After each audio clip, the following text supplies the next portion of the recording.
오늘은 우리가 에스더서를 함께 읽었는데요.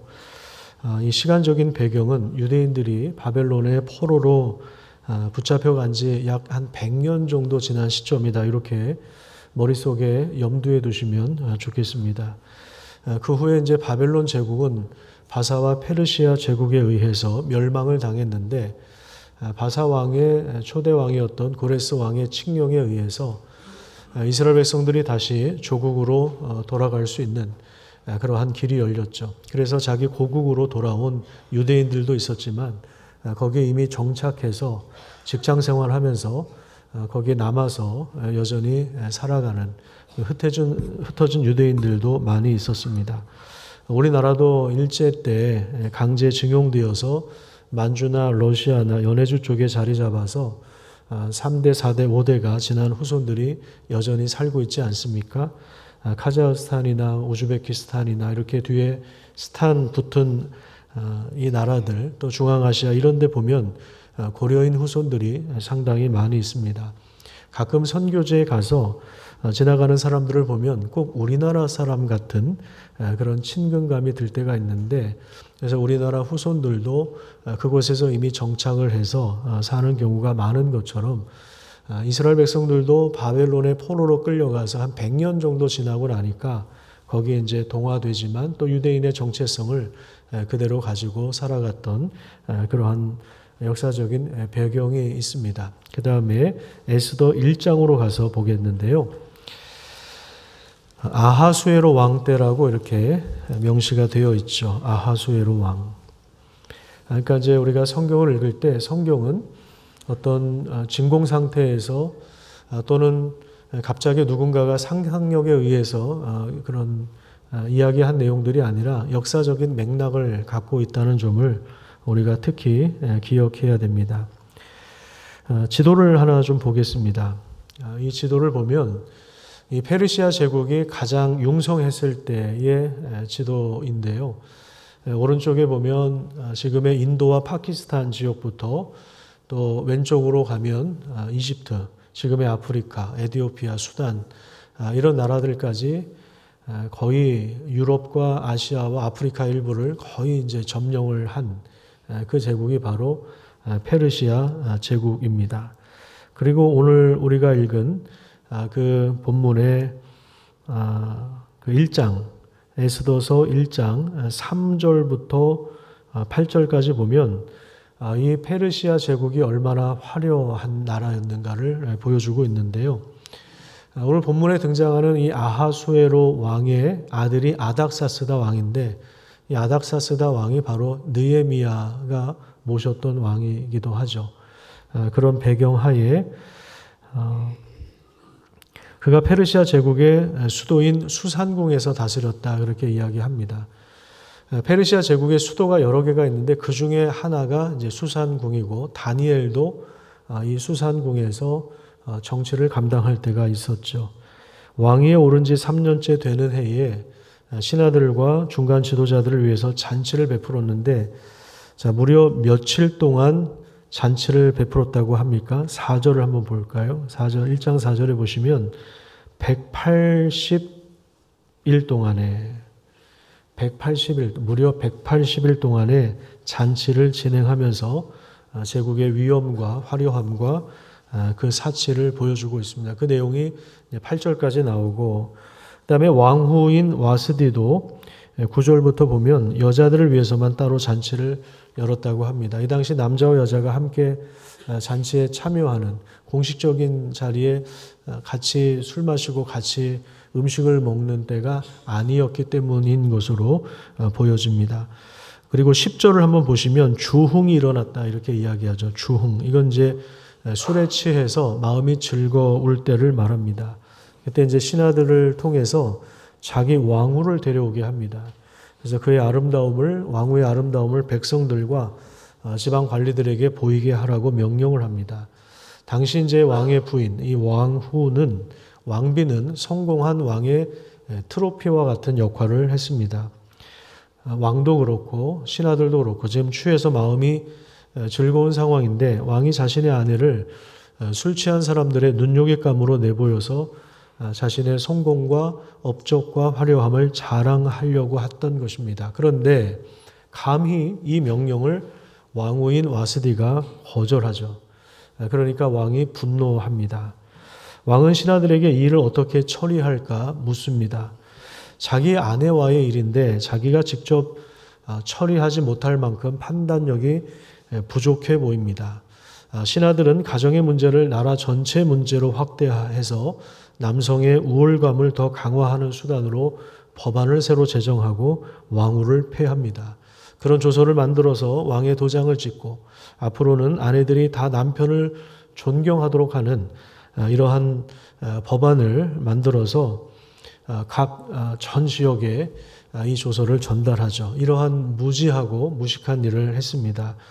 엄청나게 큰 제국의 왕이지만 이 왕과 신하들의 수준이 얼마나 떨어지고 있는지, 얼마나 위험한 사람들인가를 볼 수가 있습니다.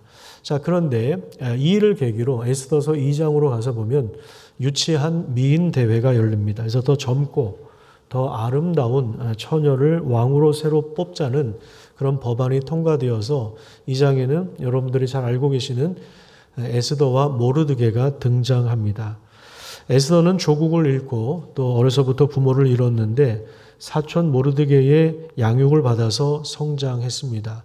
에스더는 아주 뛰어난 미모를 가지고 있어서 이 전 페르시아 전 제국의 모든 그 처녀들이 다 모인 그 자리에서 1년 동안 그 왕궁에서 베푸는 화장을 하고 음식을 먹고 그래서 1년 동안 피부 관리를 하고 그러면서 그 사이에서도 가장 아름다운 여인으로 뽑혔습니다. 상당히 궁금하지 않습니까? 어느 정도로 이쁘길래 에스더가 뽑혔는지.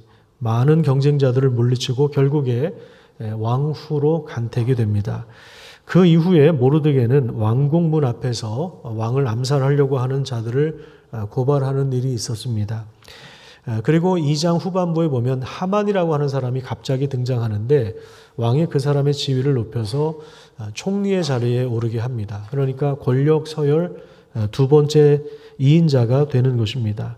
그래서 모두가 그 앞에 절하고 무릎을 꿇을 때 그때 왕궁 곁에 있었던 궁전 문 앞에 있었던 모르드게만 유일하게 무릎을 꿇지 않습니다. 그 이유는 하만이 아말렉 족속이기 때문에 그렇습니다. 이스라엘과 아말렉은 원수 중에 원수이거든요. 아말렉이 예전에 그 출애굽했을 때에 그 대열에서 후미져서 뒤떨어진 그 어르신들과 여성들과 그 어린 아이들을 뒤에서 공격해서 죽였거든요. 그래서 하나님께서 저주를 선언하신 민족이 이 아말렉 족속입니다. 초대 사울 왕에게도 아말렉 족속을 진멸하라고 하는 명령이 주어질 정도로 이 아말렉 족속은 이스라엘과 함께 할 수 없는 그러한 민족이었습니다. 그래서 아마도 모르드게가 그 앞에 무릎을 꿇지 않았을 것이다. 이렇게 우리가 생각을 할 수 있고요. 자, 근데 그 일로 인해서 하만이라고 하는 이 사람이 분노합니다. 근데 그 분노가 모르드게 한 사람한테만 하면 괜찮은데 이 모르드게가 유대인인 것을 알고 유대인 전체를 다 죽이자. 이 민족을 완전히 내가 이번 기회에 완전히 몰살시켜야 되겠다. 이렇게 결심을 합니다. 여러분, 인간의 분노가 얼마나 무서운지. 에베소서에 보면은 분을 품어도 해가 지기 전에 그 분을 내려놓아라. 그렇게 이야기하거든요. 왜냐하면 이 분노라고 하는 것이 마치 산불과 같아서 이거를 금방 끄지 않으면 이게 어떤 일이 벌어질지 모릅니다. 히틀러도 그랬지만 여기 지금 하만이라고 하는 사람도 유대인 전체를 몰살시키려고 하는 그러한 법안을 통과시키기 위해서 왕에게 뇌물을 바치고 왕에게 지금 이 민족이 얼마나 위험한 인물인가를, 위험한 민족인가를 호소를 합니다. 그랬더니 아하수에로 왕이 자세히 좀 알아봐야 되는데 자세히 알아보지도 않고 쉽게 판단하면서 너 좋을 대로 해라. 그렇게 힘을 실어줍니다. 그러니까 이 페르시아 제국의 왕과 또 그 다음 2인자가 얼마나 악한 사람들인지, 얼마나 허술하고 게으르고 위험한 인물인지 계속해서 지금 드러나고 있는 거죠. 그래서 하만이 결국 이 왕의 허락을 받았기 때문에 부르라고 하는, 그러니까 우리로 말하면 주사위 던져요. 주사위 던져서 날짜를 잡는데 그 날짜가 12월입니다. 그 주사위 던진 날이 1월이기 때문에 약 한 11개월 후에 유대 민족을 완전히 멸하자고 하는 그 구체적인 계획을 만들고 법안을 통과시키고 그리고 그 조서를 왕의 도장을 찍어서 페르시아 각 전역에 다 전달합니다. 그러니까 수산공은 이 일로 인해서 무척 혼란스러움이 가중되었습니다. 같이 살던 민족인데 깡그리 다 죽여버려야 되니까 얼마나 혼란스러웠겠습니까? 만약에 우리나라도 이제 다문화 사회로 들어오지 않았습니까? 베트남에서 오신 분들도 있고 네팔에서 오신 분들도 있고 같이 우리 이웃도 있고 같이 사는데 그런데 어느 날 이 민족을 다 죽여야 된다. 이런 법안이 통과됐습니다. 그럼 얼마나 혼란스럽겠습니까? 우리의 이웃인데 우리 직장 동료인데 갑자기 다 죽어야 된다면 얼마나 혼란스러웠겠습니까? 지금 그런 상황입니다. 11개월 후에 다 죽어야 되는 운명에 처한 유대인들은 두려움 속에서 대성통곡합니다. 그래서 지금까지가 에스더서 1장부터 3장까지를 제가 요약을 해드린 것입니다. 얼마나 친절합니까? 원래 여러분들이 읽어오셔야 되는데 제가 읽으라고 목자들을 통해서 전달을 해도 안 읽어오실 분들이 있을 것 같아서 이렇게 친절하게 요약을 해드린 것입니다. 자, 이 배경을 염두에 두고 본문 1절부터 3절까지 같이 한번 읽도록 하겠습니다. 자, 시작. 모르드게가 이 모든 일을 알고 자기의 옷을 찢고 굵은 배 옷을 입고 재를 뒤집어 쓰고 성중에 나가서 대성통곡하며 대궐 문 앞까지 이르렀으니 굵은 배 옷을 입은 자는 대궐 문에 들어가지 못함이라. 왕의 명령과 조서가 각 지방에 이름에 유다인이 크게 애통하여 금식하며 울며 부르짖고 굵은 배 옷을 입고 제 누운 자가 무수하더라. 모든 이스라엘 사람들이 죽을 수밖에 없는 위기에 처했을 때 그들이 할 수 있는 것은 크게 애통하고 금식하고 울며 부르짖는 것밖에 없었습니다. 이 부르짖음은 단순한 통곡이 아니라 기도입니다. 출애굽기 2장에도 보면 이런 내용이 나와요. 애굽 왕은 죽었고 이스라엘 자손은 고된 노동으로 말미암아 탄식하고 부르짖으니 그 고된 노동으로 말미암아 부르짖는 소리가 하나님께 상달되었다. 이 장면을 보면 유대인들의 처절한 부르짖음은 바로 하나님을 찾는 기도이고 구원을 바라는 행동이었음을 알게 됩니다. 자, 이런 상황을 신하가 와서 왕후가 된 에스더에게 전달합니다. 이 상황을 가만히 살펴보십시오. 지금 수상궁도 그렇고 페르시아 전역에 난리가 났습니다. 전국적으로 혼란과 두려움이 가득합니다. 하지만 왕궁에 있는 왕도 그렇고 왕후도 그렇고 신하들도 그렇고 이 사실에 대해서 별로 감각이 없는 것처럼 보여집니다.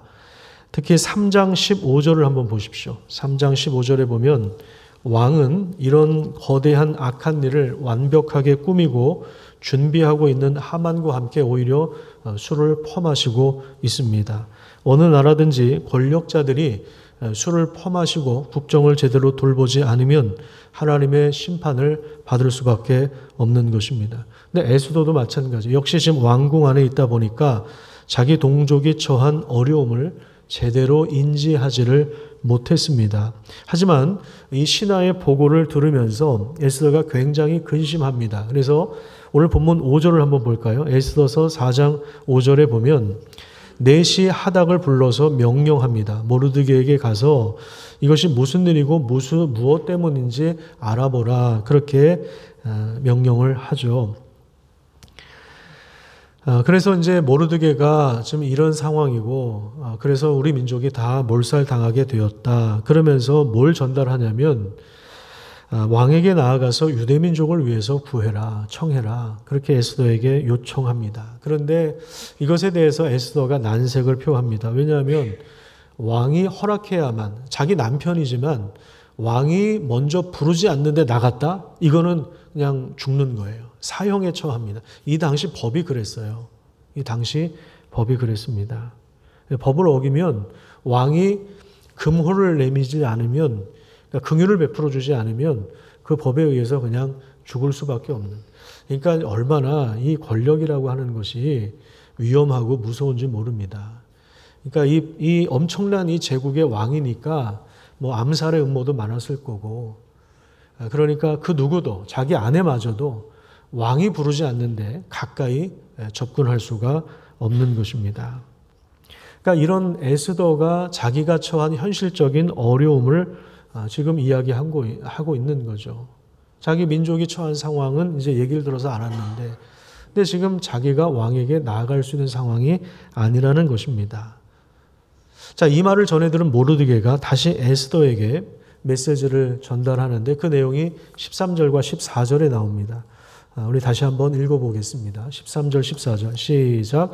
모르드게가 그를 시켜 에스더에게 회답하되 너는 왕궁에 있으니 모든 유다인 중에 홀로 목숨을 건지리라 생각하지 말라.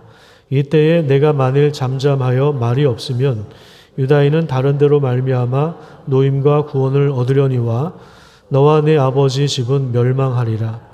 내가 왕후의 자리를 얻은 것이 이때를 위함이 아닌지 누가 알겠느냐 하니. 자, 이 모르드게도 마찬가지예요. 이 왕궁의 상황을 모르는 바는 아니에요. 하지만 더 강한 어조로 에스더를 독려하고 있습니다. 너가 지금 왕궁에 있다고 해서 유대인 동족이 다 죽어 나갈 수밖에 없는 상황인데 네가 혼자 살 수 있을 것이라고 생각하지 말아라 하면서 너가 지금 이 민족과 공동체를 구하는 일을 하지 않는다면 유대 민족은 다른 방식으로 구원을 얻겠지만 너와 아버지의 집은 멸망할 것이라고 그렇게 경고를 하고 있습니다. 이 내용은 아마도 이 모르드게 입장에서 볼 때 자기 민족을 포기하지 않으실 거다. 우리 하나님이 우리 민족을 버리지 않으실 거다 하는 그 믿음의 기초에서 권면했던 것으로 보여집니다. 자, 그런데 이 내용을 방금 우리가 읽은 이 내용을 의문문으로 번역을 할 수 있다고 합니다. 의문문으로 번역한 내용을 우리 화면을 통해서 한번 확인해 보도록 하겠습니다. 좀 어조도 다르고 내용 자체가 조금 다릅니다. 내가 만일 잠잠하여 말이 없으면 유다인이 다른 데로 말미암아 노임과 구원을 얻겠느냐. 무슨 말입니까? 에스더가 잠잠하여 침묵하면 유대인들이 다른 것으로 말미암아 구원을 받을 수 있다는 말입니까? 없다는 말입니까? 없다는 이야기죠. 내가 왕후의 자리를 얻은 것이 이때를 위함이 아닌지 누가 알겠느냐. 그러니까 저는 이 번역이 훨씬 더 자연스러워 보입니다. 그래서 만약에 이 번역을 따르고자 한다면 모르드게는 에스더를 지금 협박하거나 경고하는 것이 아니라 간곡하게 호소하고 있는 거죠. 현재로서는 에스더의 역할이 유일한 대안이다. 지금 그 부분을 에스더에게 이야기하고 있는 것입니다. 지금 너가 이 왕후의 자리를 얻은 것이 이때를 위함일 수도 있지 않겠느냐. 그렇게 호소하고 있는 것입니다.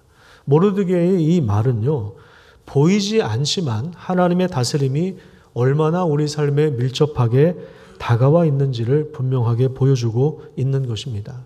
우리가 에스더를 읽어보면 가장 큰 특징이 뭐냐면 하나님이 등장하지 않는다는 거예요.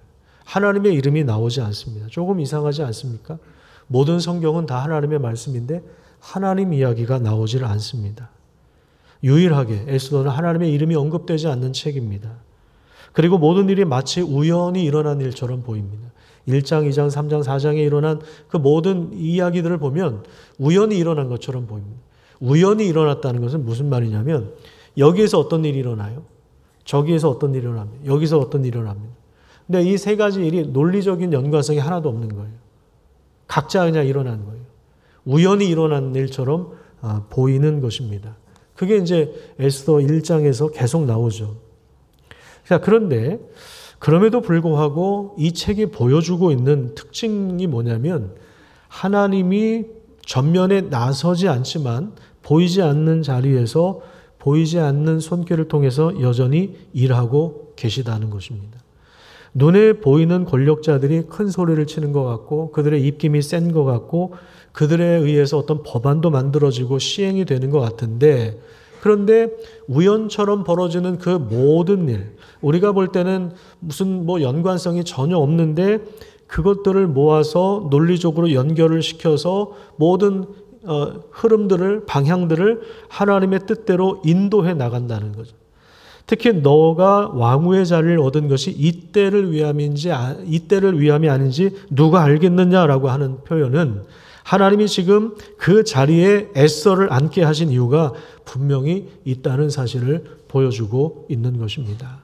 저는 저의 자리에서, 여러분들은 여러분들의 자리에서 하나님이 그 자리에 있게 하신, 하나님이 그 직분을 허락해 주신, 하나님이 그 일을 감당하게 하신 분명한 이유가 있다는 이야기입니다.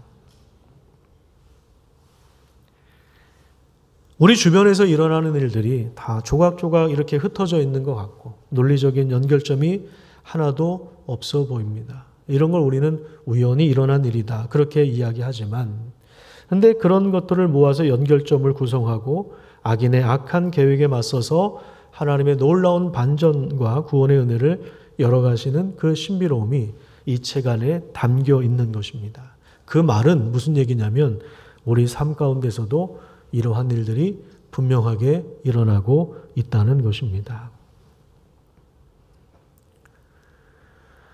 이번에 그 소망가족 축제를 하면서도 그 마지막 그 경품 1등 상품이 있지 않았습니까? 모두의 이목이, 모두의 그 욕망이 주목된 그 로봇 청소기를 받으려고 다 두 눈을 동그랗게 뜨고 있을 때 갑자기 우리 준엽 형제가 목사님이 나와서 추첨을 좀 해달라고 해서 우연히 저도 나갔는데, 근데 저도 이 박스 안에 수백 장의 그 종이가 담겨 있는 거기서 고르고 골라서 우연히 저도 뽑았는데 거기서 제 아내 이름이 나올 줄 누가 알았겠습니까? 이게 우연히 된 것 같지만 우리는 이것을 하나님의 섭리라고 부르기도 하고. 네. 아니, 아멘 안 해도 로봇 청소기는 내 거니까.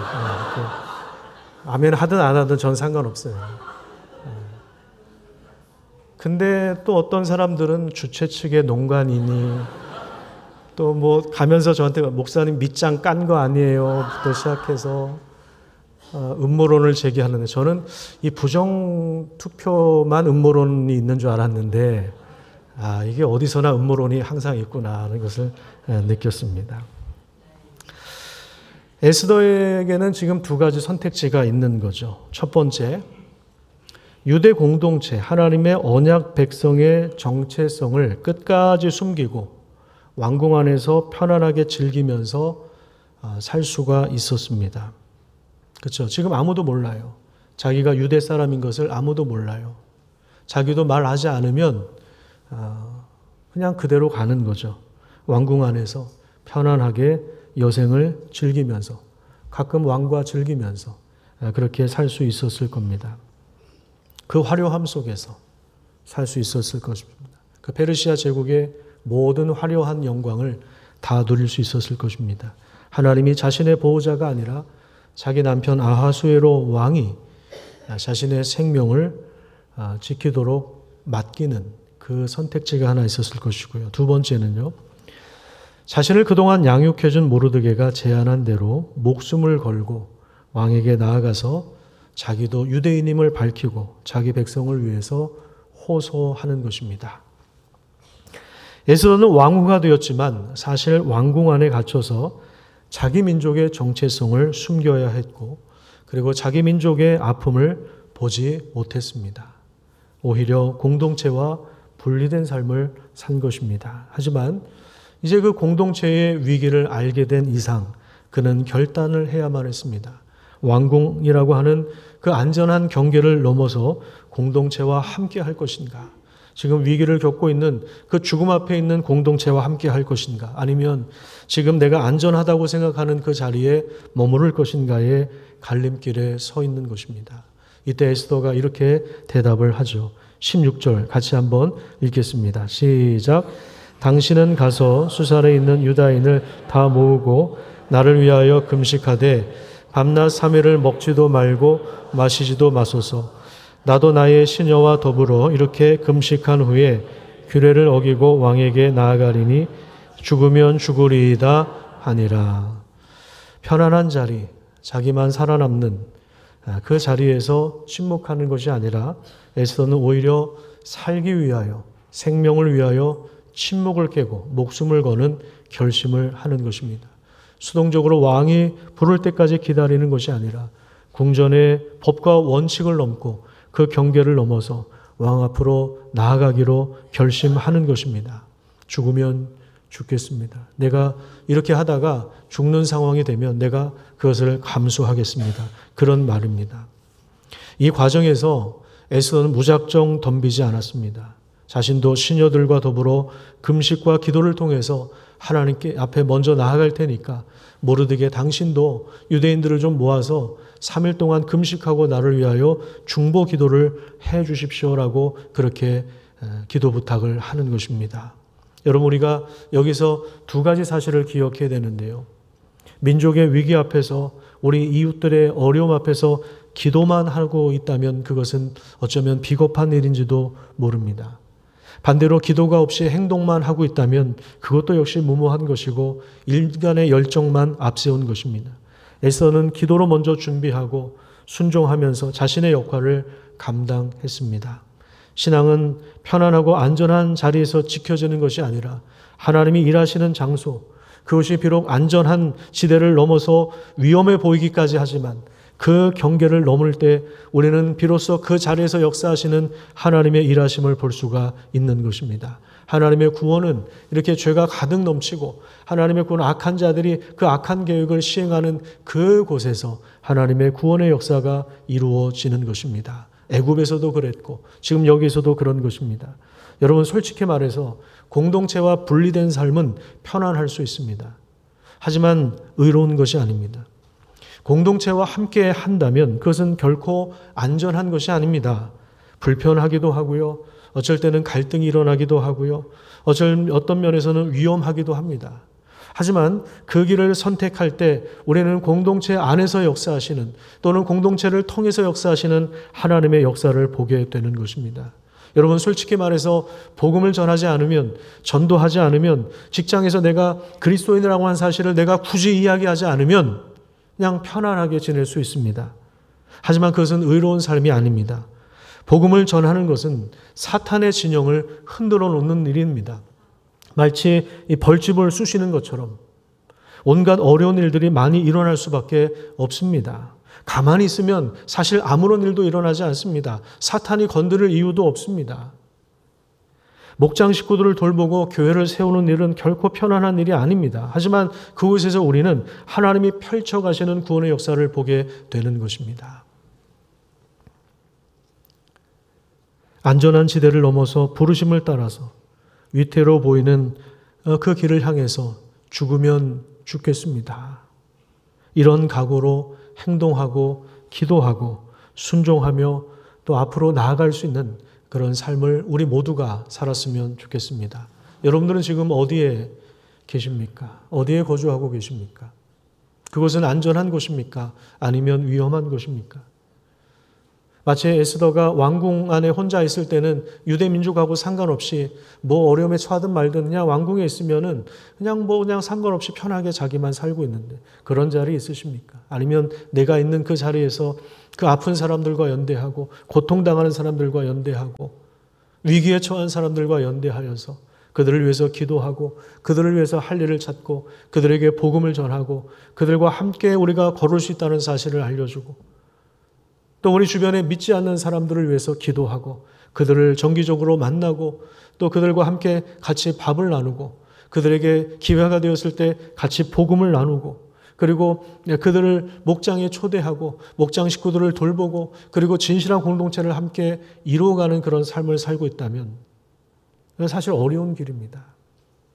위험한 일이기도 합니다. 갈등을 초래할 수 있는 일입니다. 하지만 그 길 가운데 하나님께서 함께 하셔서 하나님이 펼치시는 놀라운 구원의 역사를 우리에게도 분명하게 보여주실 것입니다. 하나님이 이런 분이네. 하나님 이런 분이시구나. 그것을 비로소 알게 되는 것입니다. 여러분, 편안한 길을 택하지 마시고 위험해 보이는 그 길, 경계를 넘어서 안전한 지대를 넘어서서 위험해 보이는 그 길에 죽으면 죽겠습니다 하고 믿음으로 나아갈 수 있기를 간절히 축복합니다. 앞으로 에스더 이제 4장 이후에 5장부터 이렇게 뒤에 후반부는 하나님께서 유대 민족을 구원하실 때 엄청난 이 반전의 스토리가 있다는 것을 보게 될 것입니다. 그 부분을 또 다음 주에 돌아오는 이번 주에 여러분들이 읽으시면서 하나님이 위기 속에서 얼마나 이 반전의 역사를 이루시는가, 흥미진진한 그 이야기가 성경에 박제된 기록물이 아니라 여러분들의 삶 속에서도 실제로 일어나기를 간절히 축복합니다.